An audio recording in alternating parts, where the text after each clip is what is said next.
আসসালামু আলাইকুম বন্ধুরা, আশা করি আপনারা সবাই ভালো আছেন। ইরান হরমুজ প্রণালীতে সাবমেরিন ইন্টারনেট কেবল কেটে ফেলার বিষয়ে সতর্ক বার্তা দিয়েছে, যা চলমান মধ্যপ্রাচ্যের উত্তেজনার মধ্যে একটি বড় ধরনের ডিজিটাল ঝুঁকির ইঙ্গিত দেয়। পারস্য উপসাগরের তলদেশে থাকা এই কেবলগুলো শুধু মধ্যপ্রাচ্যই নয়, বিশ্বের বিভিন্ন অঞ্চলে ইন্টারনেট সরবরাহ করে। মার্কিন যুক্তরাষ্ট্র ও তার মিত্রদের উপর রাজনৈতিক ও সামরিক চাপ সৃষ্টির জন্য ইরান এই ধরনের হুমকি দিয়েছে। ইরান হরমুজ প্রণালীতে নিজেদের নিয়ন্ত্রণ জোরদার করছে এবং মার্কিন বা মিত্র দেশগুলোর কোনো পদক্ষেপের জবাবে এই ডিজিটাল অবকাঠামো ধ্বংসের হুমকি দিয়েছে। পারস্য উপসাগরের তলদেশে থাকা ফাইবার অপটিক্যাল কেবলগুলো ইরান ডিজিটাল মিথ্যাবাদ হিসেবে গণ্য করছে এবং তারা দাবি করছে যে সমুদ্র সীমা শৃঙ্খলা ভাঙলে এই কেবলগুলো আক্রান্ত হতে পারে। হরমুজের নিচে থাকা প্রধান কেবলগুলো কেটে গেলে মধ্যপ্রাচ্য, বিশেষ করে আরব দেশগুলো ইন্টারনেট মারাত্মকভাবে ধীরগতি বা সম্পূর্ণ বিচ্ছিন্ন হয়ে যেতে পারে। দুবাই, দোহা ও অন্যান্য উপসাগরীয় অঞ্চলে স্টক মার্কেট, ব্যাংক সুইফট লেনদেন এবং ই-কমার্স ব্যবস্থা বিপর্যস্ত হতে পারে। এশিয়া, ইউরোপের মধ্যে ডেটা ট্রাফিক বড় অংশ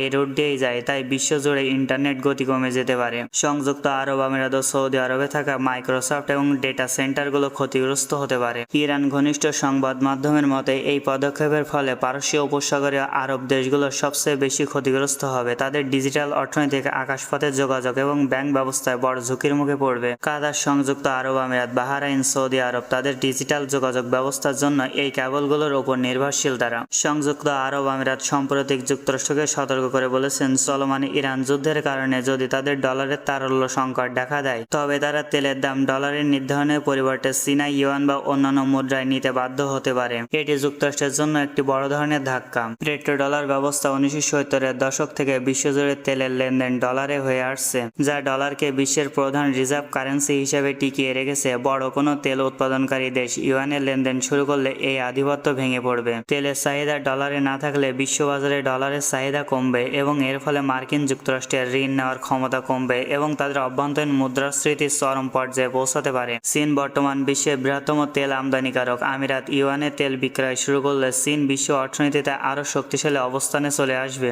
এবং পেট্রোডলার ও ইউয়ান ব্যবস্থার সূচনা হবে। সৌদি আরব, আরব আমিরাত, কাতার, কুয়েতের মতো দেশগুলো আমিরাতকে অনুসরণ করে ডলারের উপর নির্ভর কমাতে পারে এবং বৈশ্বিক অর্থনীতির ক্ষমতার ভারসাম্য বদলে দেবে। ইরান সাম্প্রতিক সংঘাতে এবং মধ্যপ্রাচ্যের চলমান উত্তেজনার কারণে যুক্তরাষ্ট্রকে ব্যাপক হারে ব্যবহার করতে হয়েছে অত্যাধুনিক ক্ষেপণাস্ত্র, বিশেষ করে Tomahawk cruise missile, Patriot air defence system, strike of precision munitions. এই সকল অস্ত্র অত্যন্ত উন্নত এবং ব্যয়বহুল। এক একটি মিসাইলের দাম লাখ থেকে কোটি পর্যন্ত, ফলে দ্রুত ব্যবহার বাড়লেও উৎপাদন সেই হারে বাড়ছে না। যুক্তরাষ্ট্রের প্রতিরক্ষা শিল্পের বড় সমস্যা সীমিত উৎপাদন সক্ষমতা, জটিল সাপ্লাই চেইন, উচ্চ প্রযুক্তি নির্ভরতা। একটি আধুনিক মিসাইল তৈরি করতে সময় লাগে মাস থেকে বছর পর্যন্ত। তারপরও কোভিড পরবর্তী বৈশ্বিক সরবরাহ সংকট এখনও পুরোপুরি কাটেনি। যুক্তরাষ্ট্র শুধু ইরানই নয়, ইউক্রেন যুদ্ধের সহায়তা দিচ্ছে, ইন্দো প্যাসিফিক অঞ্চলে চীনকে ঠেকাতে প্রস্তুতি নিচ্ছে, মধ্যপ্রাচ্যে ইসরায়েলের নিরাপত্তা নিশ্চিত করছে। এই বহুমুখী চাপের কারণে ক্ষেপণাস্ত্র চাহিদা বহুগুণ বেড়ে গেছে, কিন্তু বাস্তবতা হলো এই একই সময়ে সব ফ্রন্টে পর্যাপ্ত অস্ত্র সরবরাহ করা কঠিন হয়ে পড়েছে যুক্তরাষ্ট্রের জন্য।